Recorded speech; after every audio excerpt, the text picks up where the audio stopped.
Bien, terminamos con una cosa, ¿vale? Chicos, este es bastante rápida y relativamente sencilla, que son los tumores uroteliales. No tardo más de 20 minutos. ¿Qué tenemos que saber del tumor urotelial? Es el segundo tumor más frecuente a nivel, digamos, urológico, la neoplasia urológica, la segunda neoplasia urológica más frecuente después del cáncer de próstata. Su principal factor de riesgo, lo sabemos, es el tabaco, aunque hay otros factores de riesgo importantes. El principal tipo histológico es el carcinoma urotelial o el carcinoma de célula transicional, digamos, que se conoce. Eh, Aunque hay otros tipos que ya vamos a comentar, básicamente. Otros factores de riesgo importantes a conocer: pacientes que han tenido tratamiento quimioterápico con ciclofosfamida tienen riesgo de cáncer urotelial. Pacientes que han trabajado en industrias que pueden, en donde están en contacto con pintura, hule, petróleo, también hay aminas en esos compuestos que pueden inducir un tumor urotelial. Y luego dos factores de riesgo asociados a dos tipos de cánceres de vejiga poco frecuentes, pero que hay que conocer, que son la extrofia vesical asociada al adenocarcinoma. De hecho, también se puede asociar el adenocarcinoma a los sondajes permanentes en pacientes que llevan principalmente el tumor. Pacientes que han llevado sondas suprapúbicas pueden desarrollar adenocarcinoma.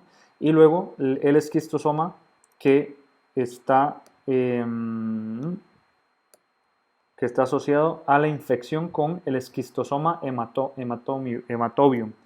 Esquistosoma con S, cáncer escamoso eh, cáncer escamoso de vejiga, ¿de acuerdo? S con S, esquistosoma escamoso. Luego, ya dijimos, tipo histológico más frecuente, el urotelial, aunque tenemos otros tipos, el adenocarcinoma que ya hemos hablado, el escamoso también, y hay variantes dentro del tumor vesical que son de mal pronóstico, principalmente la variante sarcomatoide, ¿de acuerdo? La clínica la conocemos, pero no está de más recordarla. Hematuria macroscópica monosintomática es un cáncer de vejiga hasta que se demuestre lo contrario, y eso ha sido muy preguntado en el MIR. Luego también puede desarrollar síntomas del tracto urinario inferior primordialmente irritativos, eh, y esto se suele ver cuando hay carcinoma in situ, que es un tumor que no se ve, no crece hacia afuera, y que aunque es un tumor no músculo infiltrante, es un tumor no invasivo, es un tumor de muy alto riesgo. Por eso, cuando hablamos de síntomas del tracto urinario inferior, tenemos que descartar que no haya un cáncer de vejiga que no estemos diagnosticando. ¿Cómo se diagnostica? Pues básicamente, cuando hay hematuria, tenemos que buscar en todo el tracto urinario de dónde viene esa hematuria, ¿de acuerdo? Porque los tumores uroteliales se pueden formar a nivel de la vejiga, la neoplasia vesical, como también a nivel del tracto urinario superior, ¿de acuerdo? Entonces, lo primero que solemos hacer es una ecografía.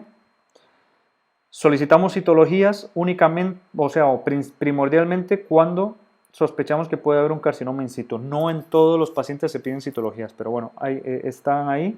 Si la ecografía es normal, no se ve ninguna lesión, tenemos que hacer una cistoscopia, que una cistoscopia es entrar dentro de la vejiga con una cámara y mirar a ver si vemos perdón, alguna lesión que haya pasado desapercibida en la ecografía. Las lesiones papilares suelen pasar desapercibidas y el carcinoma in situ también. Pero si incluso la cistoscopia es negativa, tenemos que ir a mirar el tracto urinario superior, que es cuando hacemos un urotac, ¿de acuerdo? Con una fase excretora, a ver si vemos defectos de represión a nivel en la fase excretora. Y si sospechamos que puede haber un tumor en tracto urinario superior, incluso a veces tenemos que llegar y mirar por dentro y mirar el tracto urinario superior para descartar si hay ahí un tumor o no. Y eso es lo que hacemos, lo que se conoce como una ureterorrenoscopia.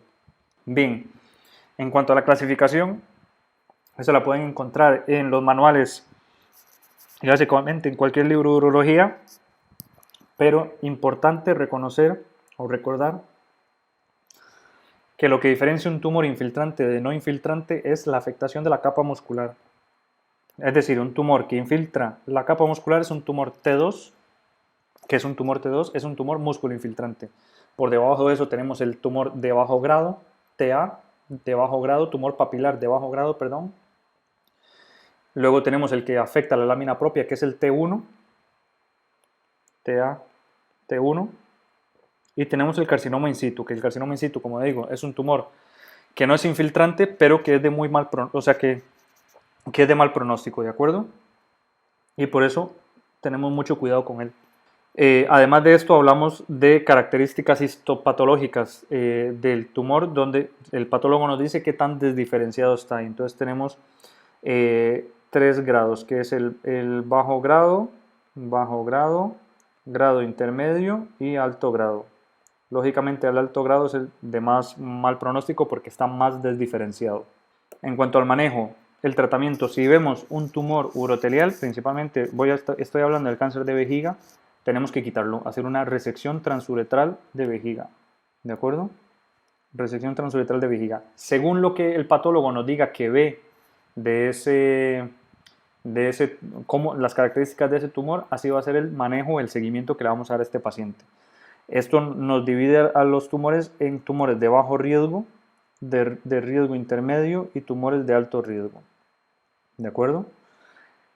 A todos los pacientes después de una resección transuretral de vejiga es conveniente dar una instilación única de quimioterapia que básicamente es la mitomicina o la epirubicina también. ¿De acuerdo? Le solemos dar porque sabemos que eso reduce el riesgo de recidivas, aunque no reduce el riesgo de progresión. Es decir, un tumor con la quimioterapia lo que reducimos es el riesgo de que que una célula tumoral se vuelva a pegar en el urotelio y que vuelva a desarrollar un tumor, pero lo que no reduce es el riesgo de que esa nueva recidiva sea más agresiva, es decir, que pueda infiltrar, que se haga músculo infiltrante, por ejemplo. Eso no lo podemos evitar. Pero bueno, damos la quimioterapia y según si por ejemplo el tumor era un tumor de bajo riesgo, lo podemos seguir, ¿de acuerdo? Hacer un control, cistoscopias, controles con TAC de Urotac para valorar que no hayan tumores en el tracto urinario superior y hacer controles cada cierto tiempo.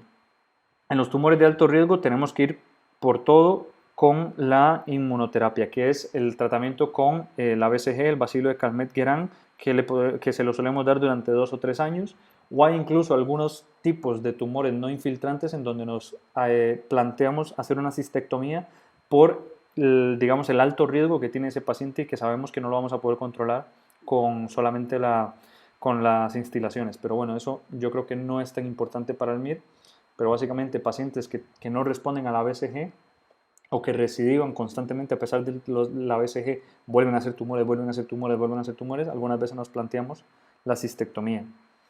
Y luego para el riesgo intermedio tenemos, se suele utilizar primero la mitomicina o epirubicina durante 1 año, aunque también podemos irnos con la inmunoterapia con BCG de entrada. Y lógicamente si ya tenemos tumores que infiltran el músculo, tumores de alto riesgo, tumores músculo invasivos, ya tenemos que quitar la vejiga, no hay otra opción. Cistectomía con linfadenectomía, porque sabemos que la vía de diseminación es la vía linfática, y luego si quitamos la vejiga, pues el paciente tendrá que orinar de alguna manera, entonces con eso hacemos una derivación urinaria. A veces hacemos urostomías, que son bolsas con un trocito de intestino por donde viaja la orina y que salen a través de la piel y por ahí el paciente orina, o bien neovejigas, o sea, hacemos vejigas nuevas con trozos de intestino que las abocamos a la uretra y el paciente orina por la uretra normalmente, como normalmente, pero en vez de tener una vejiga lo que tiene es un reservorio de intestino, pero bueno, eso no es importante. ¿Y qué pasa con el tumor metastásico? Si ya el paciente además, o sea, tenía un T2 metastásico, un tumor musculoinfiltrante metastásico, o un T3 o un T4, pues para este paciente su única esperanza, digamos así, aunque aún así la mortalidad es muy alta, a los 5 años más del 50% han muerto lastimosamente, podemos o debemos dar quimioterapia si el paciente lo tolera y está fit, como se llama, o toleraría el tratamiento con cisplatino. El cisplatino es el que mejora la supervivencia y como segunda opción, que no es tan efectiva, el carboplatino. Si a pesar de todo esto, si el paciente o no responde a la quimioterapia o bien no se le puede dar, podemos dar tratamiento con inmunoterapia, de nuevo recordando el tumor renal, con anticuerpos anti-PD1, que son los que terminaban en UMAP, ¿de acuerdo? Y con eso, chicos, hemos terminado.